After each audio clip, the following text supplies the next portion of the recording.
Hello and welcome to episode 12 of View from the Sideline podcast. It's Chris here, and this week we've got a special guest with us, Adam. Hello. Adam is filling in for Rich this week as Rich is away. Adam, I don't know if you just want to say a bit about yourself. Adam. Obviously, sort of been listening to the podcast since day one, the first episode. I'm sort of the Oval fan and sort of do follow Arsenal a bit as well. I would say it's more the Oval fan. When they're winning, when Arsenal are winning. Yeah, when that's it, yeah. But yeah, so like I said, Adam's filling in this week, so we are very thankful for that, Adam. What's happening this week? So we've got all the usual features. So we've got the weekly teaser, we've got the weekend review of the Premier League games, and then also into the EFL leagues. Special topic this week, as Adam's with us. We are going to talk about the highs and lows of Yeovil since they entered the Football League.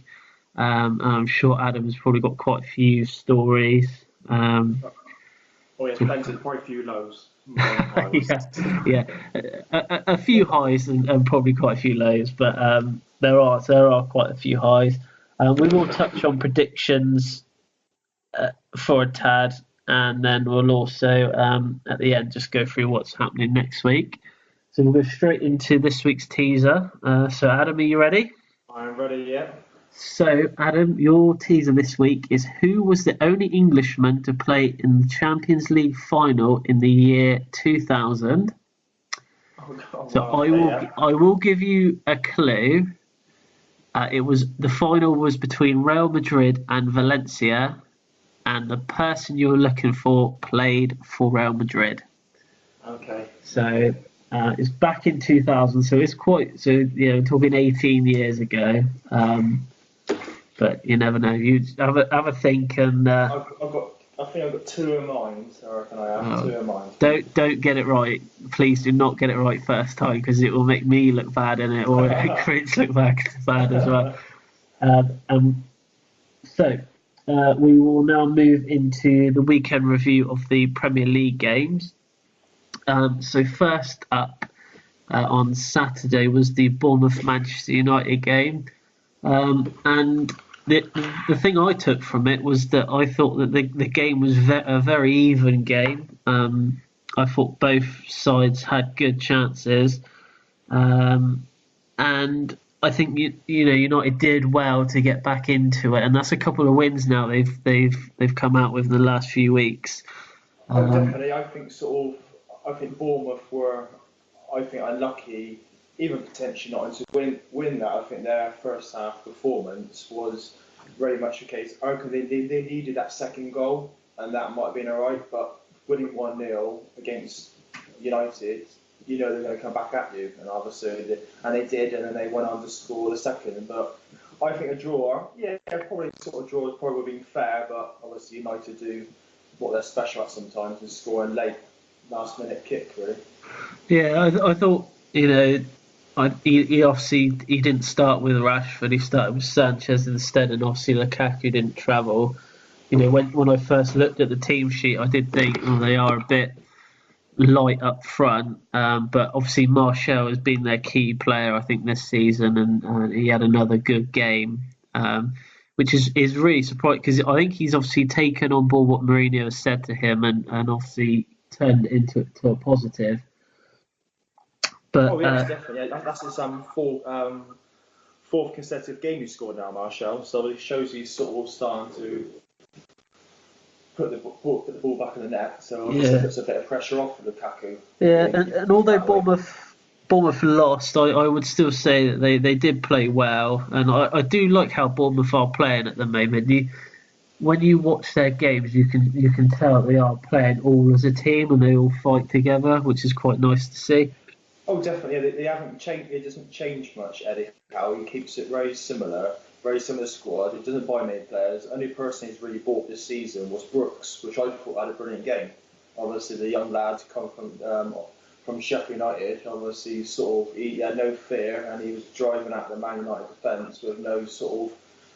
he was happy to do that, which obviously I think is probably the one to watch for future, obviously, sort of in the future games. I think he'll grow more and more. I think. Yeah, definitely. I'd say like you said, he's definitely one for the future, and he'll probably be a good investment for Bournemouth because he does look like that. He'll probably make something of himself, in the next few years or so. So I think they might have, they might be able to cash in on him as well. Not saying that they have to, but Bob. I think that they've done pretty well where they are this season, so they've probably got no need to sell. There's no pressure on them, and I think one also.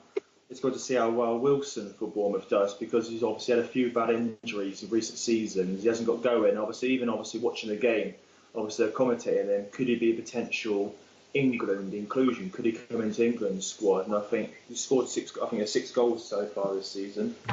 Yeah, I think so. It's sort of potential. Definitely, I think he is. He probably will get an England chance at some time, especially if he keeps scoring goals as well. So yeah. A good win for United, I suppose, but I thought it was a pretty even game. But we'll move on to the Cardiff Leicester game. Obviously, a very highly emotional day, obviously for the Leicester players and fans. Oh, definitely. Yes. I think it was always going to be a tough game for the players, but I think you saw on the pitch that they wanted to win it. Obviously for their chairman. So yeah. Cardiff again. They didn't have a bad. I wouldn't say Cardiff had a bad game. I just think because of the emotional aspect of the game, I don't think Leicester were probably all at 100%. But no, you can see that in them. Obviously, you can see sort of the motion was getting better. Them even Schmeichel said in the interview afterwards that the first 10 minutes he was shaking. It was a bit sort of like he was a bit like. He couldn't sort of hide his emotions, but I think I think even sort of most neutrals would have been happy. Obviously, sort of Leicester winning, and the player who scored was part of the title-winning squad as well. So that was sort of another little sort of nice thing to have. So. Yeah, definitely. One other incident in the game was the handball by Bamba. I think if the referee, we're going into a VAR discussion here, but I think if he's got that to hand, I think it's a penalty, and he's probably going to be sent off for that as well. So I thought he can count. He put his hands in front. He literally went for the ball, and obviously sort of it was a good save. It was a good save. Yeah, I was about to say he turned into a world-class keeper for 2 seconds there, but to be honest with you, it didn't affect the score. At the end of it, and to be fair, I don't think it would have mattered anyway. But a good 3 points for Leicester, and obviously I was quite glad that they won that, and I think probably every fan was rooting for them. Obviously not the Cardiff fans, but No. So we'll go on to the Everton Brighton game. This one. It was a good counter attack for the first goal for Richarlison. For me, Richarlison, he's one of those players. He's like an on and off player. He'll have one good game, and then you won't really hear from him in the next sort of like 2-3 games, and then he'll pop up with the occasional goal. And again, a great finish from Seamus Coleman for his goal. A lovely low-driven shot. Good finish, but if Richarlison obviously is obviously 6 goals this season, and I think last season for Watford he only scored 5, so it's sort of he looks like he's having a better season under Everton, obviously. But Everton's first goal, the counter attack, was sort of it really impressed me. I think the way they moved so fast, got down the line, and it's actually sort of Richarlison's finish. Yeah, he had it first time and back in the net. I thought it was a really good team effort as well.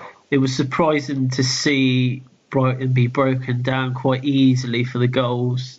Obviously, after keeping like 3 consecutive clean sheets. So yeah, I to be honest, I thought it was going to be a draw, and I was quite surprised by Everton. And they have surprised me actually with a few games this season. I've seen them play, but I think they'll be very happy with the 3 points, and I think. Yeah, I think we would. Yeah, I think sort of Brighton just made too many mistakes. I mean, that's not what we're used to. The last, obviously, as you said, the last few games. They've been quite clean sheets, quite professional at the back, and obviously got Shane Duff in the back. So he's sort of a person that is sort of great to see there from the overall perspective. But it's sort of, I think they made too many mistakes, and obviously looking at the stats for the game, Everton had 14 shots to Brighton's 5, so probably 3-1 is quite Yeah. Well, I think they've won their last 3 games, Brighton 1-0, 3 times in a row, but they haven't had a huge amount of shots on target. So, going forward, Glenn Murray's having a great season, but I think they will need someone else as well to start scoring goals for them. Definitely, because it's too much sort of like if he got injured, who's the next person who's going to score for them? That's their issue. I couldn't even name a player that will start scoring for them, to be honest with you. I think they'd have to look to their defence, but we'll see. But we'll move on to the Newcastle-Watford game now. Obviously, Newcastle finally registering a win. First win of the season. So obviously Newcastle fans will be very happy with that. But one stat that's really, really surprised me this whole game was that Watford only had 1 shot on target. So to me, that's crazy. You think the way that Watford have been playing, like the start of the season, they've got a really good start to the season. For them to only have 1 shot on target, it was quite odd. But they had 16 off target. So yeah, they had a lot of shots off target. When you're watching the game, obviously watching it, the amount of chances they went, it was probably they should have scored quite a few goals past Newcastle on another day, but they just couldn't hit the target. And Newcastle, well, they needed that desperately. I think sort of looking at the table, obviously you can first win the season and 11 games in. Obviously, it's something they vital needed, but a lot of people probably would have banked Watford to win that. Obviously, going by how they started, so it's a good win for Newcastle. Me being one of them. I thought they were going to win that one, to be honest, but it pushed Newcastle out the bottom 3. So I just is it going to be one of those wins where they win today and then the next 4 or 5 games they don't win again? I really don't know. They're a really hard team to call results for. Yes, definitely. And the manager, like Benitez, is probably sort of one of the managers. I don't expect his team to be down there. He's to be further up. On paper as well, he's probably one of the best managers in the league as well. And I'm so shocked that he's still that he stayed there. Oh, definitely, yeah. He's obviously it's something there keeping him in there, and obviously maybe he wants the challenge too. But it shows good character. But I have to say, if they do go down, I don't think he'll stay. I think he will go.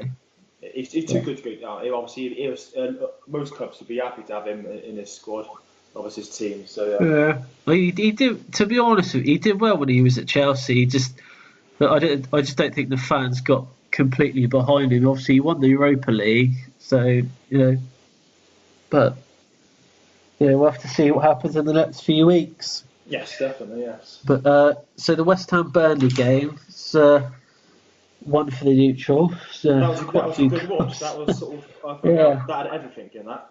It was a really good game. Burnley have now conceded 13 goals in their last 3 games. Which is worrying. Very worrying. If you were a Burnley fan, I think you'd be very worried by that stat.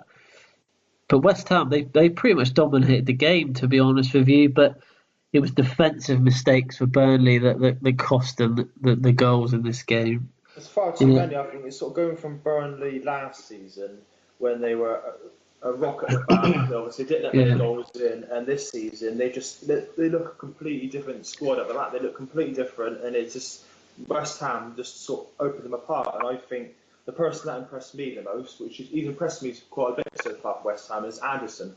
Yeah, I think he was sort of like really sort of he had one of those games that obviously sort of everything he touched was going to go in, or his sort of assists and his passing was on point, everything was on point. And I think Burnley themselves, yeah, just too many mistakes for me. Obviously, the whole game. Yeah, I think for West Ham now it's key that they keep Arnautovic and Anderson fit Yeah, and do definitely. not pick up injuries because they are, I think, the two key players in that squad that I think if they lose one of them, they might be okay. But if they lose both, I think they will probably struggle. But like you said, I cannot see why Burnley they haven't really changed their squad too much. So I don't really understand why they're playing so badly at the moment. The only thing I can think of is I know they got knocked out of it at the start of the season, but maybe the Europa League has had quite a big effect on them, and they've just not recovered from it. I really don't know, but because there's no No, reason for them to be conceding this many goals. Joe Hart for the first sort of 8 games this season, he was definitely up there with making some really good saves and probably one of the better keepers in the league at the time. But yeah, to be honest with you, I don't think he can. I think it's more the defence in front of him. I think that are shipping the goals in rather than him not making the saves. oh, definitely. Because that's they've conceded 25 goals now in the first 11 games, Burnley, and it is sort of, and how tight the bottom sort of 5, 6 positions Yeah, are. If they carry on the way that are, then obviously it's probably one way they're going to go is down because you can't keep conceding that many goals. yeah. Obviously, Only Fulham have conceded more goals this season in the Premier League. So yeah, yeah, again, it's another one of those where West Ham seem to win then lose, win then lose, win then lose. But I suppose if you win half your games in the season, you're more than likely going to stay up. So yeah, exactly. Yeah, so I'm sure West Ham probably. I'm sure there's a bit more ambition for West Ham to finish like sort of high. You've been Watford and Wolves and Brighton above them, Bournemouth above them. I'm sure the West Ham fans are thinking, why are we not there for? It's sort yeah, of why we're not up. So I think it's just because they had a poor start as well to the season, didn't they? So oh yeah, definitely. Yeah, I yeah. think they're just recovering from that. But I think they'll be safe. I don't think there's any worries. I don't Nah, think nah. they're. I Too think many good players. So they've got a Nalcevic and squad. Anderson, nah, they're too good to go down. I think for that. Yeah. Okay, so moving on to the Arsenal Liverpool game, which was probably billed as probably the game of the weekend, but probably didn't live up to that as much. But as No. a as a Arsenal fan, Adam, what did you think of their performance?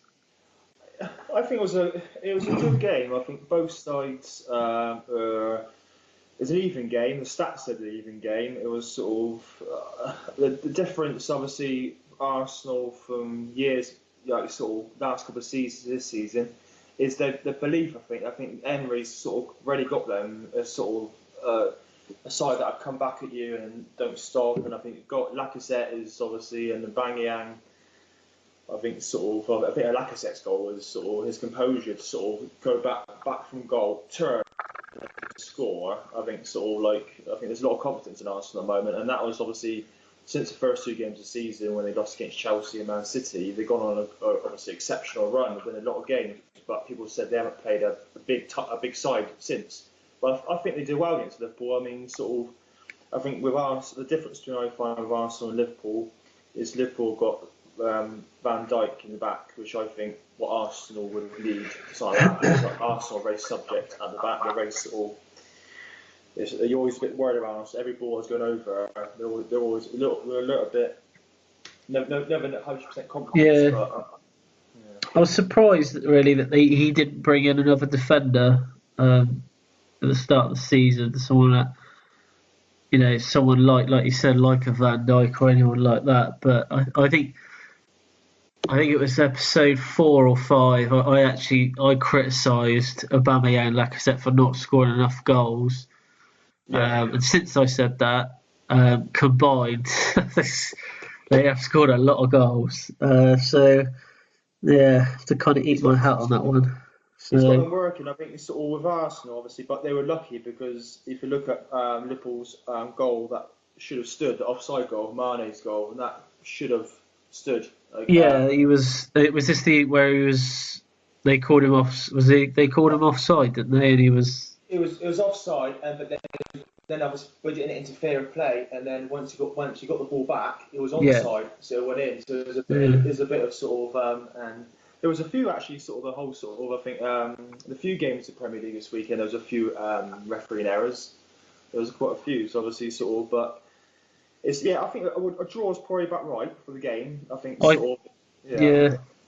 I think what I took from it was that I think Arsenal will probably be the happier of the two teams with the points. Yes, yeah. I think Liverpool probably Liverpool probably see that drop as drop points, especially Yeah. for being 1-0 up. I have to say that that goal was a bit of a goalkeeping error from Leno. He kind of like punched it out, didn't he? And he just punched it right to But the player. But when I saw that and you saw the replay, finding that goal is literally he didn't have many.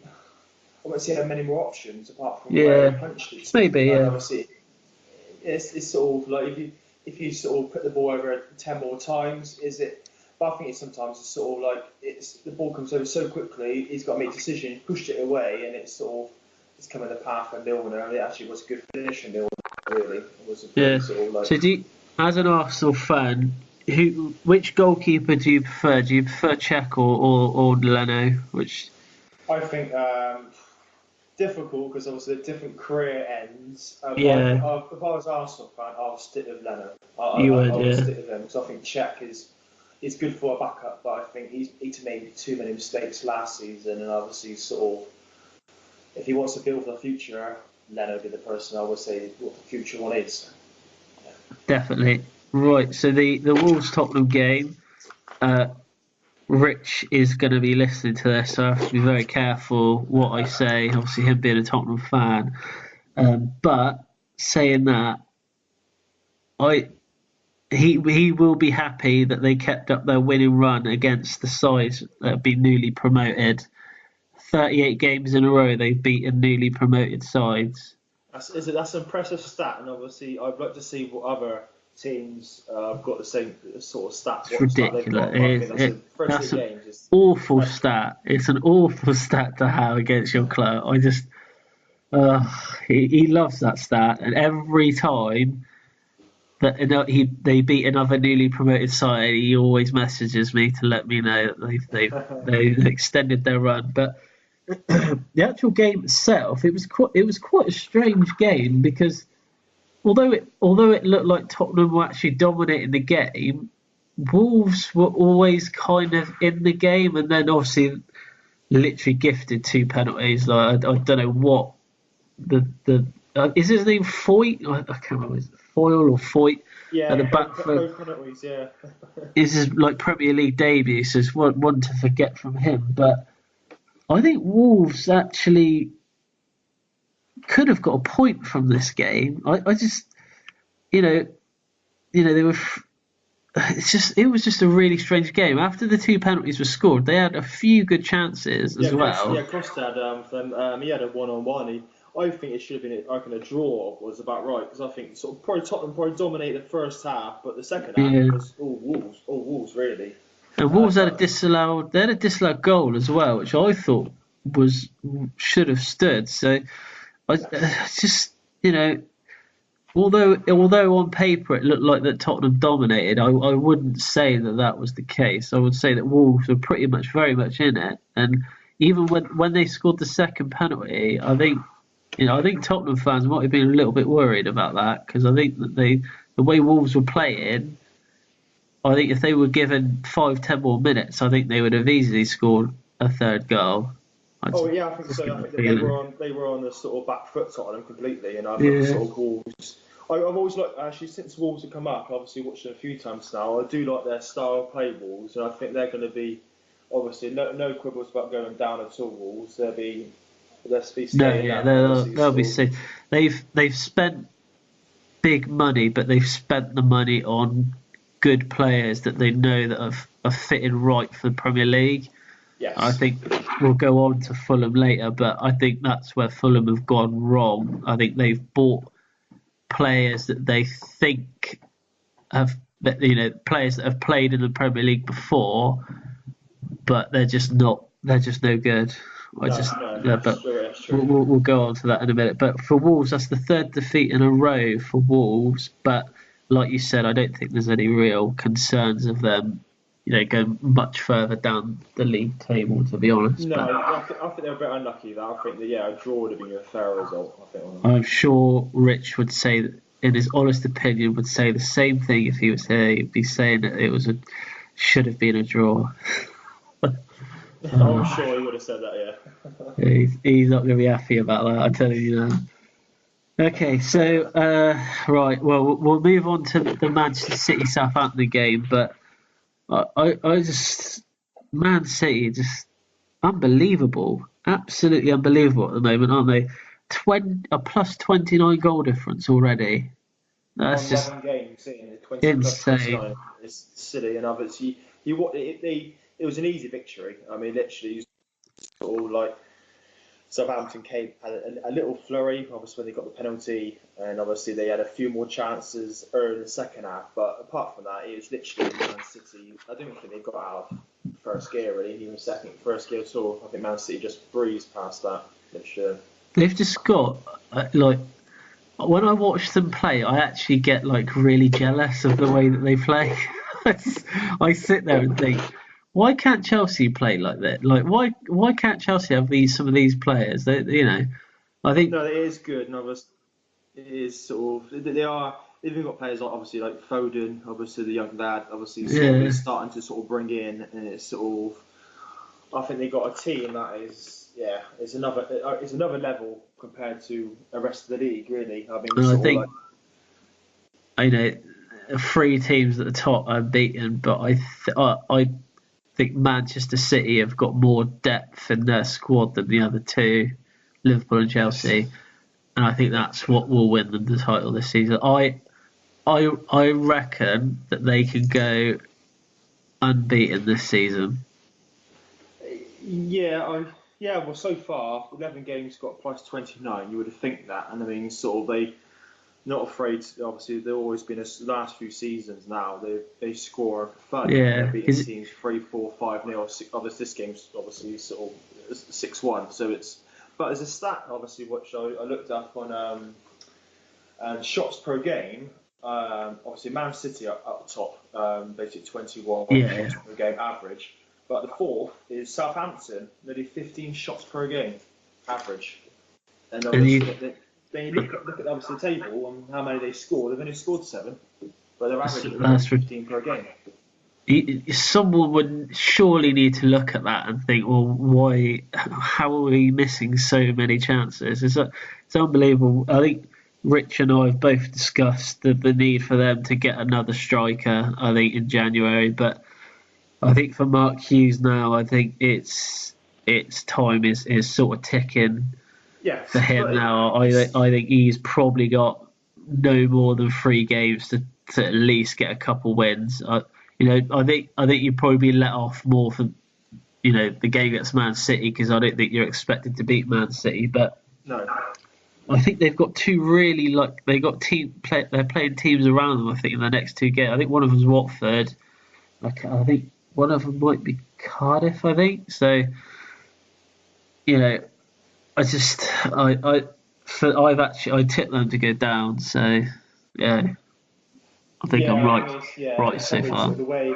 But that stat, they seem to be creating enough, but it's sort of we're not scoring. Obviously, sort of it's not going to do you no favours. You can sort of have a shot ratio. But they've got 30. They've got 3 strikers, and when you say them out loud, you don't think prolific goal scorer. You got Shane Long. He's quick. That's great. But other than that, that's all he's got. You've got I forgot his name now. Bloody hell. Danny Ings. Yeah. Literally had 2 bad injuries at Liverpool. Hasn't scored a few goals for Burnley, but hasn't really proven himself, I would say, in the Premier League. No, definitely not yet. So I just they desperately need a striker, but whether it'll be Hughes choosing that striker, I don't know. I think his time is coming up. You need to score games, and you can look at this.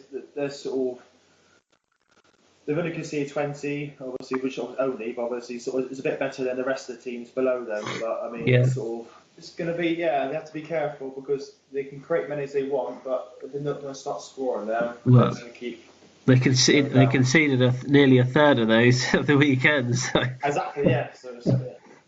before Sunday, it wasn't too bad. But yeah, we'll see what happens there. But again, Man City, I think as the weeks go by, they probably will just creep more and more ahead. But Yeah, I can see we'll it. wait and see. As well as the Manchester Derby come up this Yeah. weekend, so it's sort But of. can you honestly say that you can see Man United getting anything out of that game? We don't know. I think sometimes it's sort of actually look the form that United are bringing into the game. It's not bad. 3 wins out of 4. It's not a bad. Yeah. I think sort of a bit of confidence back. No, on sort of looking at it, you're thinking Man City should win that, but I think it'd be closer than you think. It's quite a draw on that. But yeah, that's what I'm going by. I heard City fans were calling for 5 or 6 goals again, but maybe not.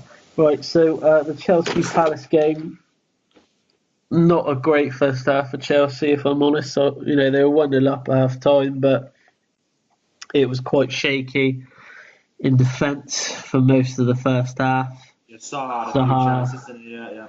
Causing problems left, right, and centre. But I thought one thing that Chelsea did do well is every time Zaha got the ball, there were at least 2 people on him, if not 3 people on him, just trying to stop him from getting anywhere near the goal. It's a funny one with Zaha because I think he's got the ability to be playing in one of the top 6 sides, but you look at those top 6 sides and they're all quite crowded in that position already. So I'm not sure what will happen with him. But I thought the second half was completely different for Chelsea. I thought once Hazard came on, he changed the game. Kovacic came on as well, and we just looked a bit more, felt a bit more free flow in the football. Looked 10 times better than what it was first half. Felt quite sluggish first half, second half. And good to see Morata getting a couple of goals as well. I know he cut. Yeah, but I say that, but you're happy to start. That's his sort of 4-4 now for a minute. Yeah, 6 goals this season, which is almost as many as he got last season, which is quite depressing, really, when you think about it. But I'm still not 100% convinced by him. I don't know. I think we're like where we. I know I don't want to compare him to Diego Costa, but where we had Costa, he was so good at holding the ball up, whereas Morata he always seems like he's looking to take people on. I think, and when he tends to take people on, he tends to lose the ball. But he actually had a good game on Sunday, and I thought the finish for the second goal was actually quite good as well. It was quite a tight angle. He was unmarked, but he managed to get the ball down and put it into the corner of the net. But it worries me that we were sluggish until Hazard came on, and it took it. What was the reason why he didn't start? Well, he got a back injury like a couple of weeks ago, and I think that they're just trying to ease him back in, like gently, because he didn't play the League Cup game midweek against Derby, and this was the first time he's played for a couple of weeks. But it's a good chance on Thursday in the Europa League, I think, to get him some more game time. They'll probably start, I would have thought, on Thursday, but I think it's worrying. I think if he I'm 95% certain that he'll probably leave in the summer, but it's just going to be a massive gap in the squad, and I don't know anyone out. He's a key player, obviously. Once he comes on, the team seems to be completely different. But he's the sort of player that can change a game, click of the fingers, and it is. But yeah, but I think Chelsea. I think if you look at so far this season, you're unbeaten at 11. Yeah, definitely. Yeah, so it's a good start. You still put the pressure on Man City, obviously. So it's I would say it's a great start for you this season. Obviously,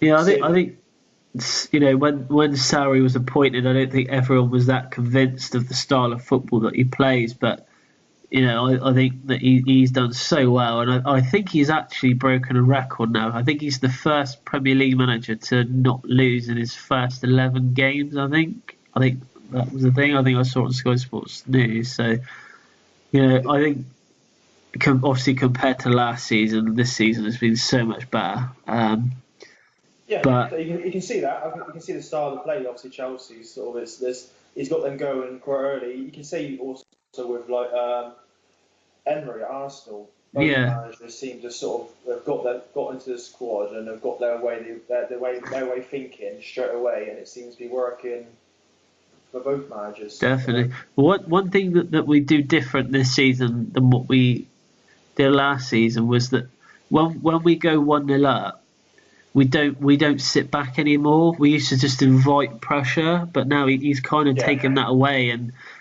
he's almost in the mindset of 1-0 is never enough. You need that second goal, so you need to push for that second goal. Then maybe you can sit back. But last season it was all about scoring the goal, going 1-0 up, and then defending for the next 70 minutes and just hoping that the other team don't score. But yeah, it's good so far. I mean, I think sort of with Man City, with Chelsea and Liverpool, all three teams unbeaten in 11 games. So I don't think that's happened many seasons. We've got 3 teams unbeaten. No, definitely not. But we'll see how long it lasts. I'll get a little bit more nervous at the start of every game now, thinking, is this the one that we're going to lose? But so far so good. So last night's game was Huddersfield Fulham. Probably on paper, not the most exciting game that you're going to watch. But I think it was one of those that both teams desperately needed the win. I think for Fulham, it will be a shame that the goal was an own goal that they've lost to. But you could see that both teams were. You could almost tell both teams have been struggling to get goals just because there was only 3 shots on target the whole game between two teams. I think that kind of sums up the game, really. And also that was I think Huddersfield's first home goal since this April the 14th or something like I read. And they didn't even score it.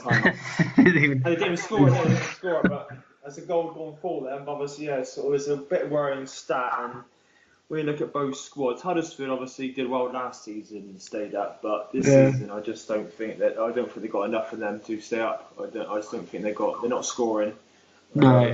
So it's a bit sort of like, I think they scored 5 goals this season in 11 games, and you can't in this sort of level at the moment. Obviously, there's quite a few teams obviously that are struggling, but I mean I can see sort of potentially like Newcastle improving, but I can't see Huddersfield improving. That's the thing. No, I think you're right. I think you hit it right on the head there. You just don't. Huddersfield just don't look like that team they were last season. They fought through a lot of games last season, but this season they just don't seem to have that fight in them.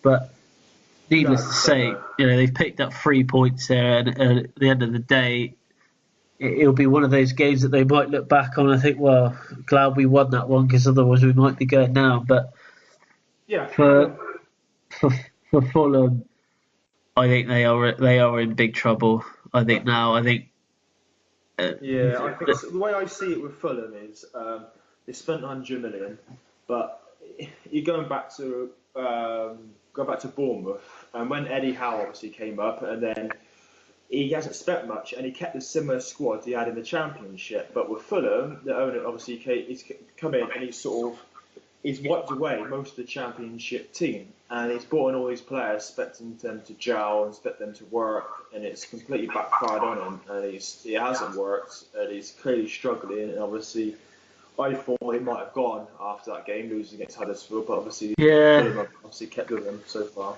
They are going to stick with him, it looks like, but again, they didn't stick with the same back 4. That's the 11th. 11th time. Well, they've only played 11 games, but the 11th time they've not kept with the same defence. So I think that says it all, really. I just think there's no consistency within the team. They don't look like that they can win a game at the moment. The players just don't look motivated at all. No, they look really. It's a shame because they've got quite a few good players. They've got good players, but like you said, they just don't want to play together. Just No, there's too many. We've got Mitrovic, obviously, good. He started well, started season. Now yeah, he's gone quite down. But if you look at obviously the way Fulham play, he's not getting you get like a service. The amount of times the ball's not getting to him, it's just something's not working for them. And obviously, again, it's a case of if obviously the amount of money they spent, they shouldn't be there. And obviously, it does put a pressure on the manager because a lot of other teams like Huddersfield, Cardiff, Newcastle, Southampton, Burnley, etc., all teams similar points haven't spent near enough of that money, and obviously, so it's a difficult. And obviously, Fulham carrying what they're doing, I can see them going straight back down. In my opinion, obviously. yeah. I didn't predict them to go down because of the money that they spent. I thought that they might stay up, but I think I might be wrong. But we will see. But so that was the review of this weekend's Premier League games. So we are going to move over to the EFL games now. A bit of a change up this week. Rich Noy does Championship League One, so I'm going to be doing those, and then Adam is going to be talking about League Two. So we will start off with the Championship. So Leeds go back to the top of the Championship after their win against Wigan on Sunday. Leeds came from behind in that game, which ended 2-1. Norwich in great form at the moment. I have to say, they've crept up from nowhere. Norwich. They've moved into second after they beat Sheffield Wednesday 4-0 away from home, which is probably the result of the Championship this weekend. 4-0. That's a pretty impressive victory. Sheffield United down to third after their defeat to Nottingham Forest. Middlesbrough drew 0-0 with Stoke, so they remain in fourth. Derby in fifth after they beat Birmingham 3-1, and Forest are up to sixth after beating Sheffield United. So at the bottom of the Championship, Ipswich picked up a point against 10-man Preston. That one ended 1-1. Hull got a great win against West Brom. They won 1-0, but they're still 23rd in the league. But they have closed the gap on Reading, who actually also won as well this weekend. They beat Bristol City 3-2, which you'll be slightly happy about. Seeing Bristol City. So Hull and Reading, both in the bottom three, both picked up 3 points this weekend. So they've actually closed the gap in the teams above them. So the Championship is so literally there's only 5 points that separate about 9 places.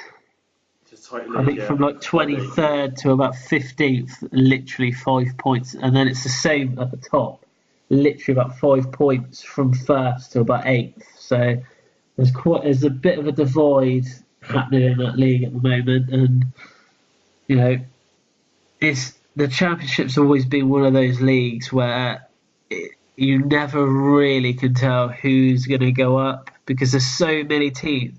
So many ex-Premier League teams in that league now that it's just such a hard league to get out of. They say it's the hardest league to get out of. They always say it's one of the hardest leagues to get out of because there's so much competition there, and you couldn't bet who's going to win each season. You couldn't. Good. So we'll move over to League One now.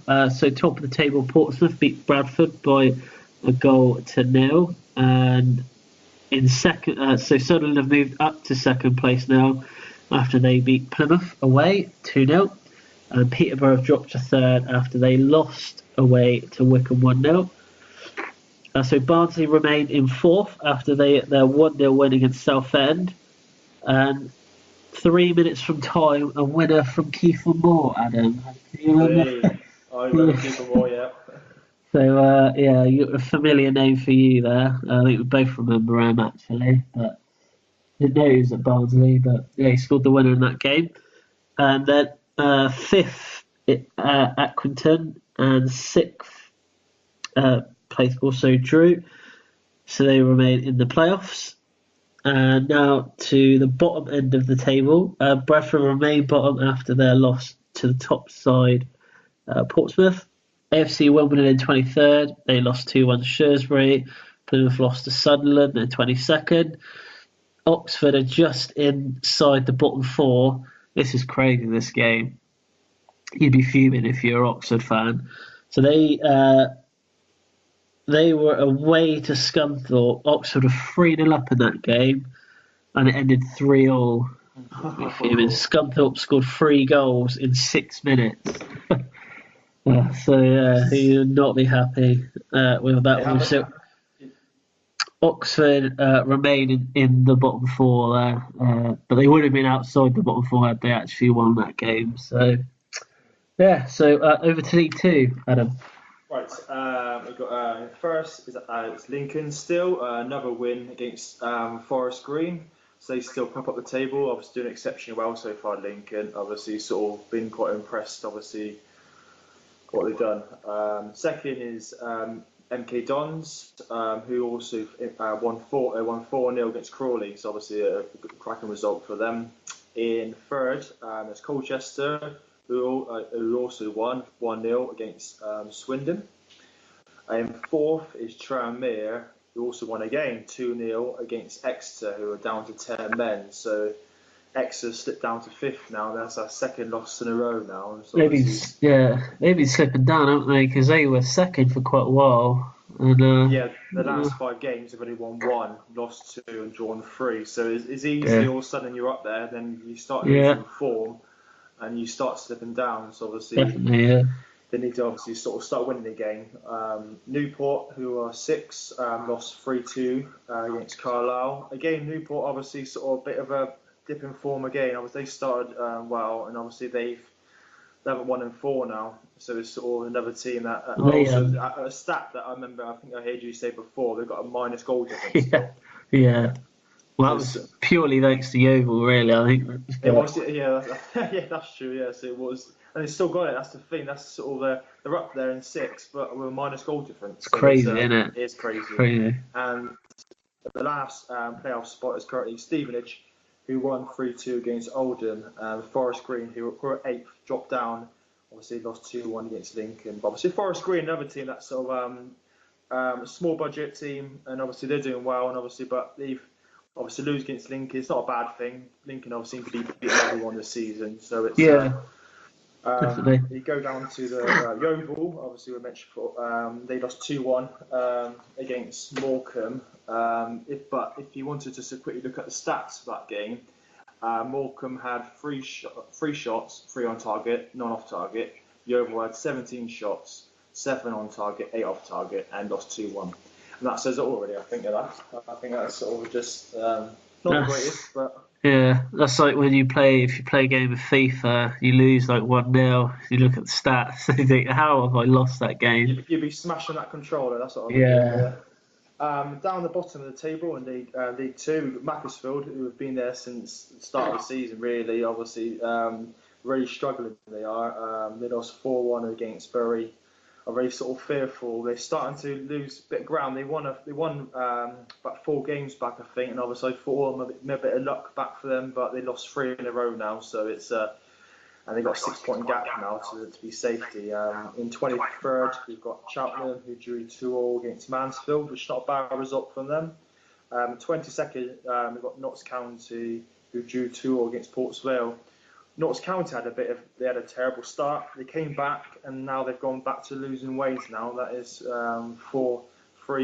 losses in a row, and just drawn that one. So it's a bit of a shock that one. Notts County, they're a big team to be down there. And the 21st is Grimsby, who lost 1-0 against Cambridge. And that is League 2. Cool. So that is it for part 1. In part 2, we are going to be discussing this week's topic, which is the highs and lows of Yeovil Town since joining the Football League. We'll also go through some bad news in predictions this weekend. And we'll also say what is coming out on next week's podcast. So see you in part 2.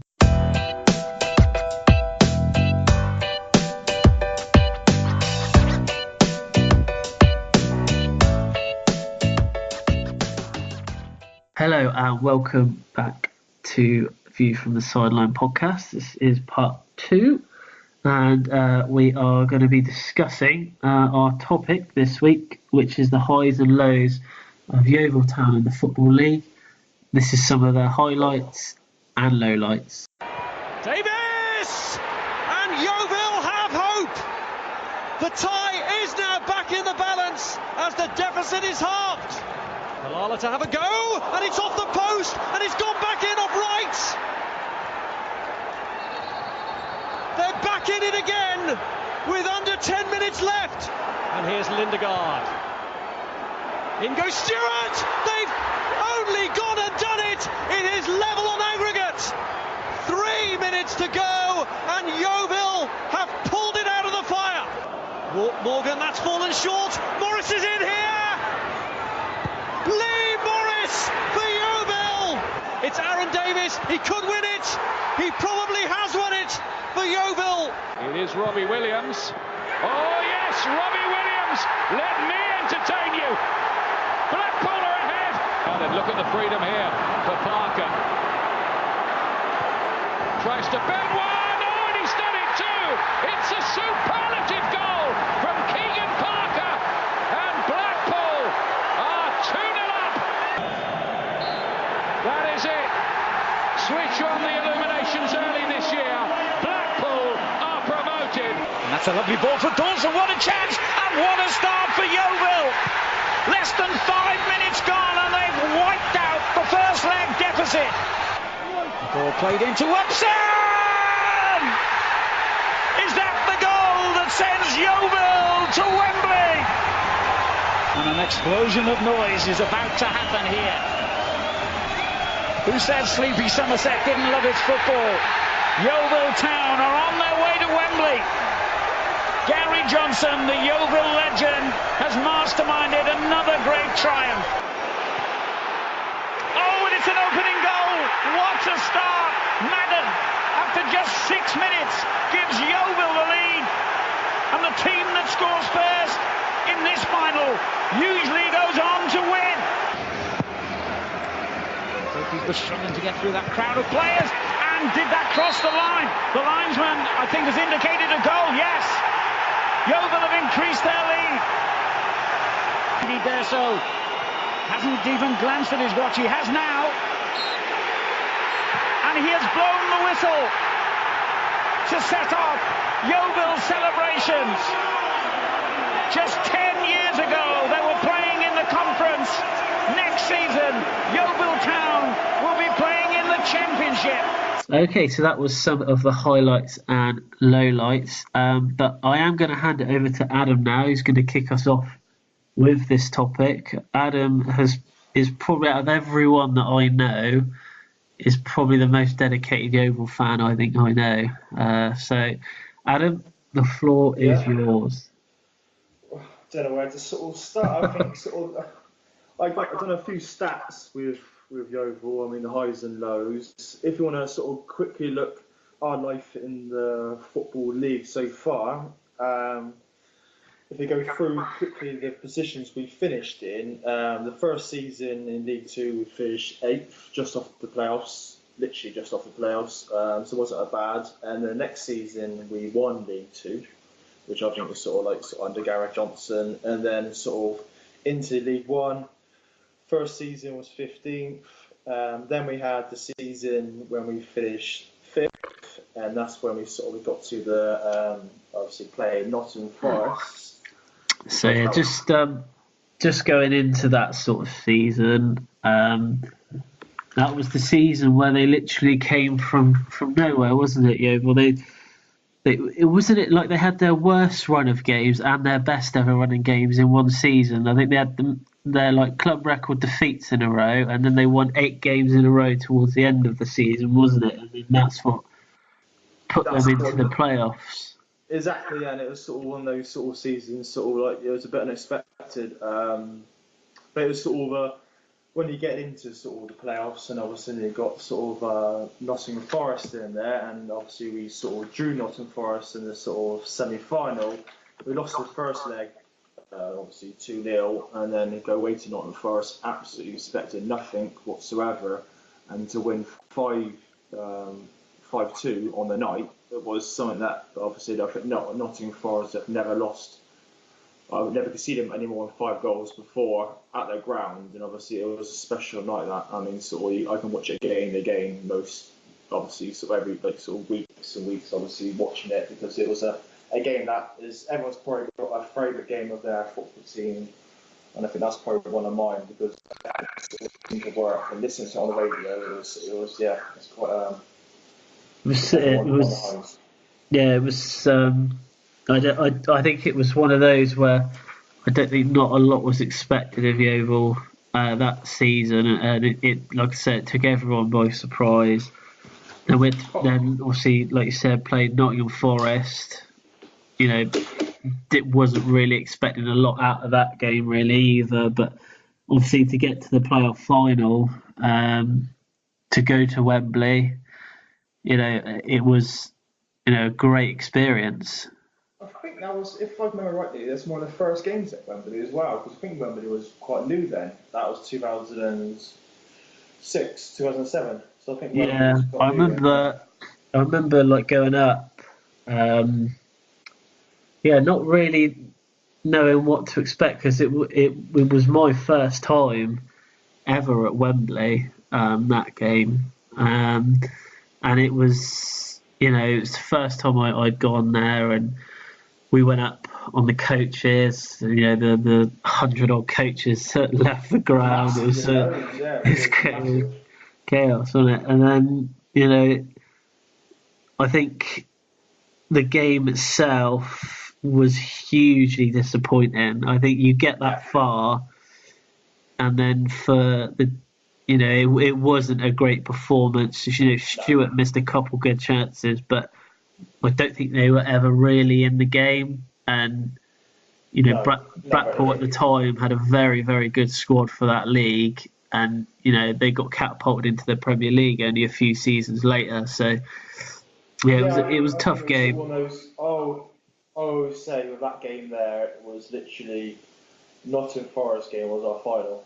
The Blackpool game was, which we just didn't turn up. It was disappointing, we didn't turn up, but I think again it was to get into the playoffs in the first place was overachieving in the first place. So I think it was good. I mean, the final was disappointing, but I think the Nottingham Forest game away will probably live in a lot of Yeovil fans' memories. Definitely. For a long time. If you quickly looked at the table that year, obviously when Yeovil were in that one, you got people like Bournemouth, Brighton, obviously finished near the bottom. There's Swansea in there, so this shows you there's quite a few how time to change. I think with certain teams. Obviously, it's quite funny how some of the years go. Crazy, isn't it? When you think those teams have been or are in the Premier League now, just shows you what might have been, and it's just one of those that you never know what can happen, but.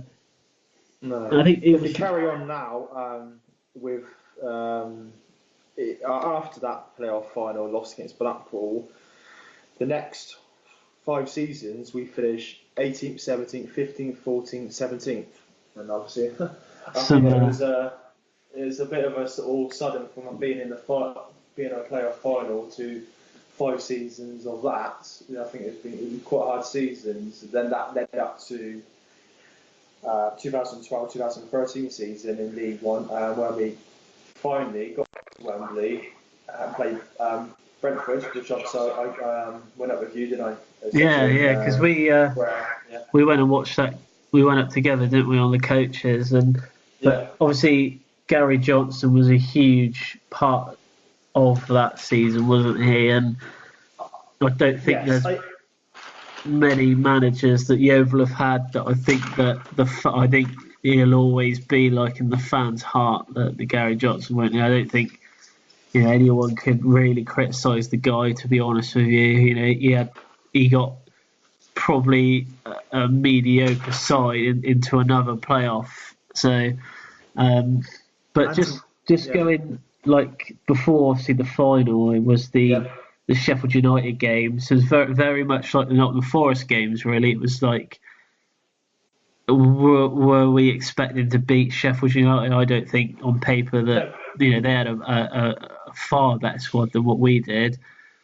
But I think one of my favourite ever atmospheres at a football match was the game where they came down here, the second leg. Oh, massive! Yeah, that was. Me and you went, didn't we? Yeah, we were at the front row there. We were at the front, I think we were standing, weren't we, on terrace? Yeah. And it was, when we got Dawson got the early goal. Yeah. And then obviously I was pointing to that. Early, that was, it killed their 1-0 lead from the last game. That was it. It literally gone. It was in 5 minutes as well, wasn't it? And then it was very much Sheffield United pressing. I think they had a few good chances. Steps made a few good saves. And then obviously the Upson header. I think I will remember that goal for the rest of my life. I think so as well. I think as soon as he I think it was Paddy Madden, obviously. I think crossed it, wasn't it? Yeah. As soon as he jumped, I think everyone was heading the ball in. I mean, literally everyone was.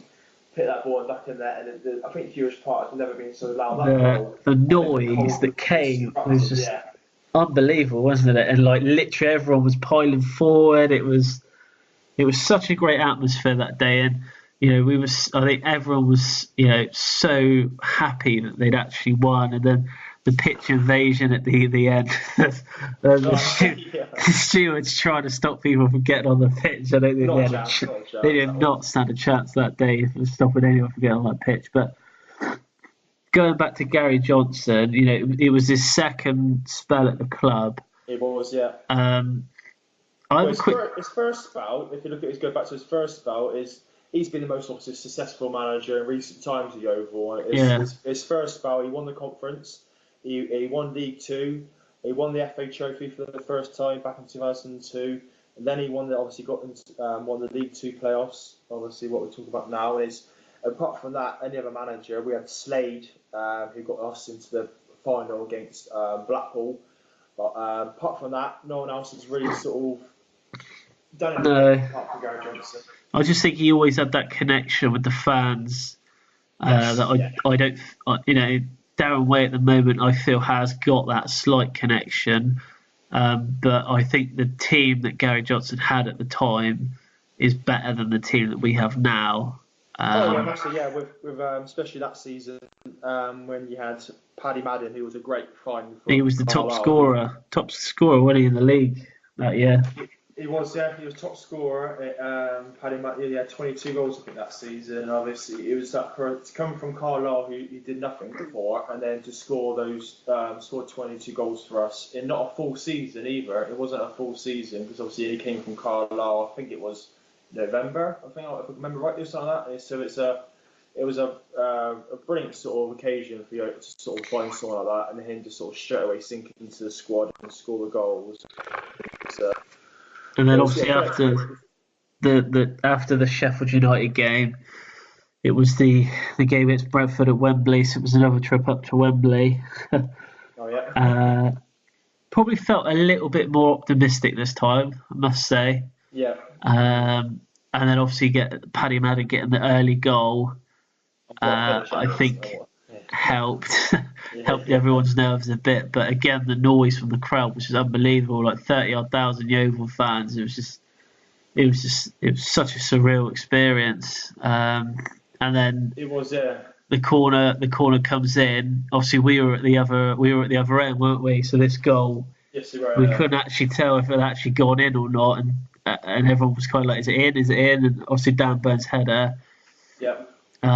And then it was a case of sitting back, Brentford getting the goal second half, but it was squeaky bum times a bit second half, because I remember it was all Brentford in the second half. They were just I wouldn't say they had loads of chances, but they had enough to scare a lot of us. Were getting a bit edgy, but we didn't really get to see a lot of football second half, and we were sat out, didn't we?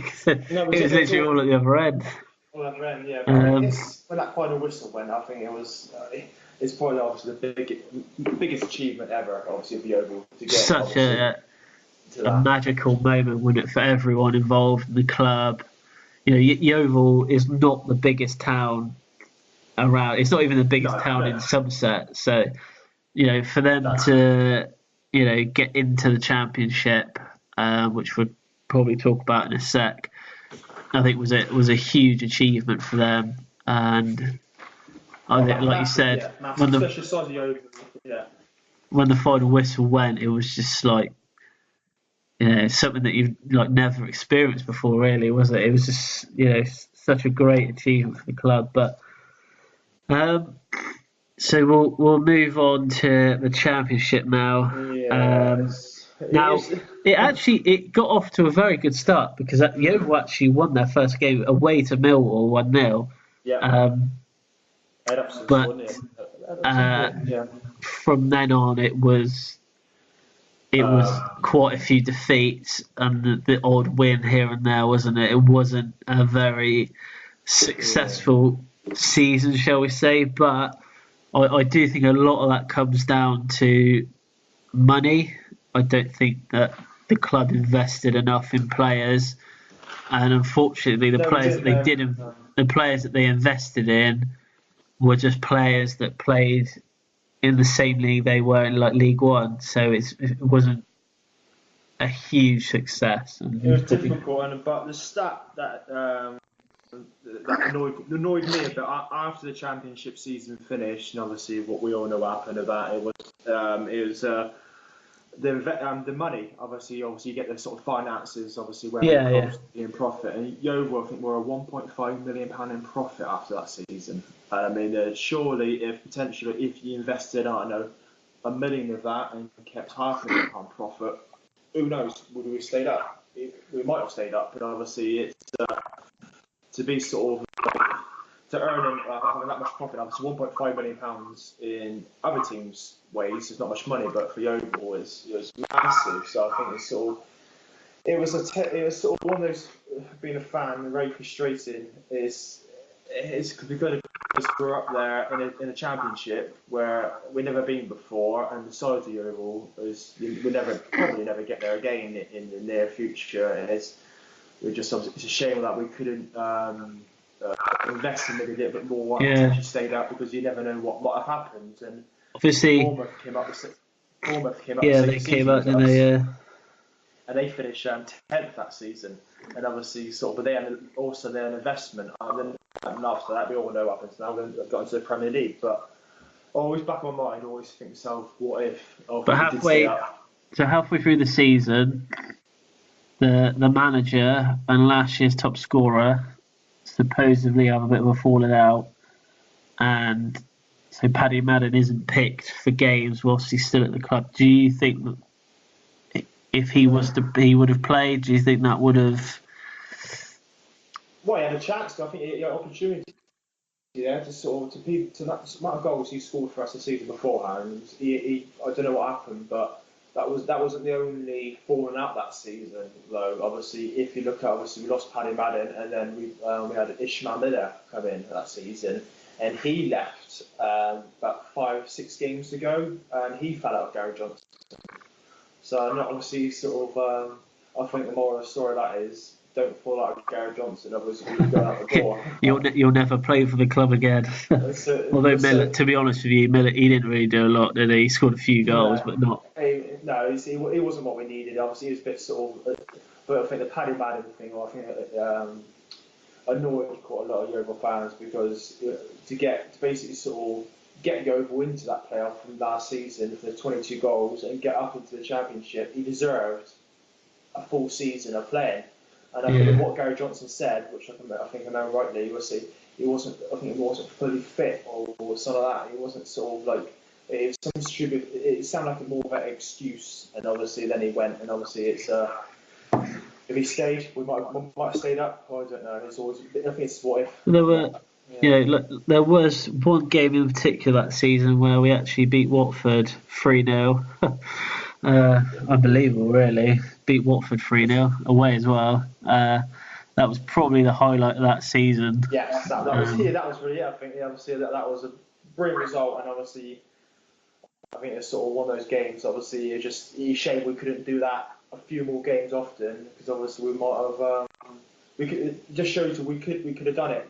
The team did it, rather. So then we just we didn't do enough, and I think we only that season only won 8 games out of 46. So obviously that of course you will go down. So anyway, after the championship, it was back to League One, and then so we finished 24th. So we finished bottom again in the following season in League One. So got relegated back to League Two, and since then it's been 19th, 20th, and last season 19th. So it's been if we can going back in the overall Football League, it looks like we've had some highs, but we've had a lot of lows. There's been a lot of sort of low finishes, and especially like the last sort of. Well, since we were relegated from the championship, isn't it really? I think the last 4 or 5 seasons it has gradually gone worse and worse for the club. But I think this season for the first time for a while, I think that they've got a group of players that, as long as they can keep fit and play together, they could push for a playoff place. I think they've definitely got the squad to do it. Started off well. I mean, wins. Way to Newport 6-0, way to Notts County 4-0, and we're doing well. Then all of a sudden we started to lose. We had a few bad injuries, all quite consistently, obviously after game after game after game, and then we just dropped off. We're literally just sort of gone again. But we started to pick up a few results. Apart from last Saturday, we're starting to get the injured players back again. So obviously, as long as they carry on from what they started off with. Who knows? I mean, it's better. The season's better from the last probably 4 or 5 seasons. But I think sometimes I find with Darren Way, he's got a plan A. He hasn't got a plan B. That's why I just. That's a shame. If it's not going his way, he can't. He's not a sort of manager that can make the right decisions.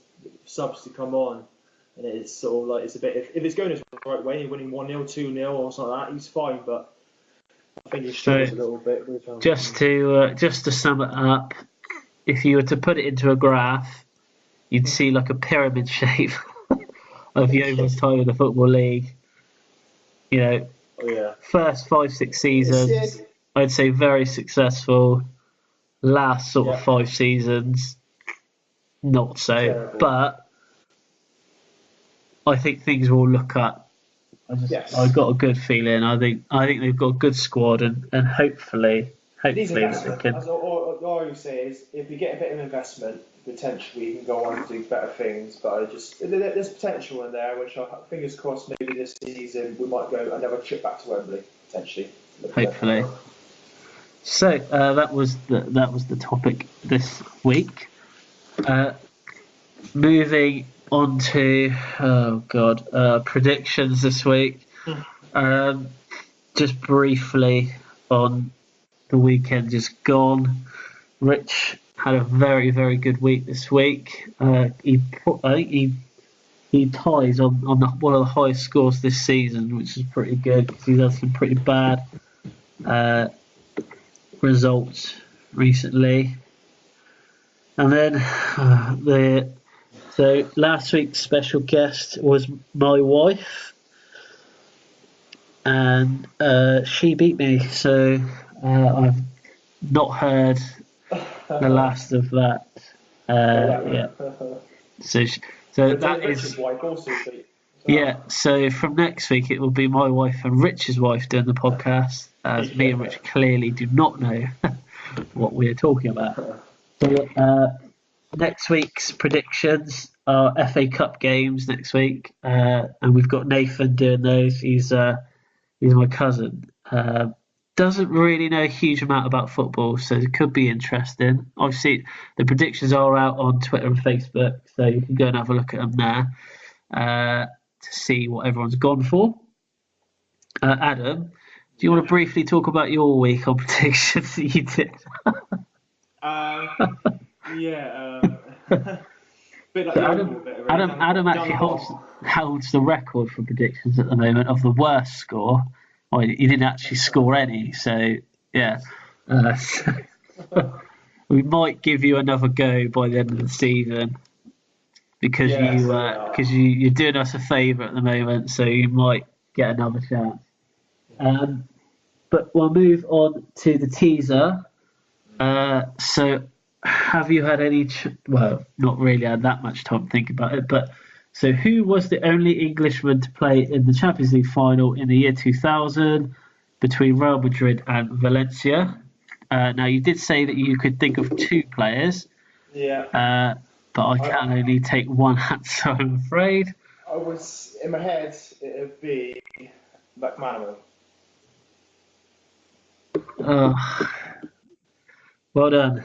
Adam has got the teaser correct this week, which is really frustrating because it took me 10 weeks to get one right. So I thought it was quite different. You've done really well to get that one right. I think I stuck in my head because the other person I had in my head was who went to Real Madrid, and obviously Owen went to Real Madrid as well, but that was later on. So it was like McManaman go that way. Yeah, I was just having a look at a few old Champions League finals, and I saw that, and I thought,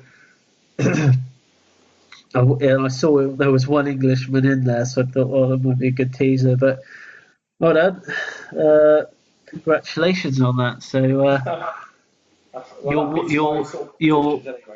one podcast down, one correct teaser, so that's 100% record. So you'll be happy with that. So just a bit about what's coming up next week on the podcast. So next, Rich is back. Well, he's supposedly back next week, but fingers crossed. So next week's topic is quite a lot of people have been talking about it at the moment, especially with a certain way Rooney coming back into the England squad. We're going to talk about players coming out of retirement and if it's the right thing to do. So we'll be discussing that next week because there's been a few players in the past that have come out of retirement. And obviously with the news that Wayne Rooney is going to be playing for England in the international break next week. So although I will say he has scored quite a few goals for DC United, so we'll leave it at that. He's done well this season for them. Yeah, he's done well. So that is it for this week's podcast. Just a thank you to Adam for filling in this week. So I'm really enjoying myself there. Thank you very much for sort of asking. That's all right. And so we'll be back next week as usual with myself and Rich. So it's goodbye from me. And it's goodbye from me.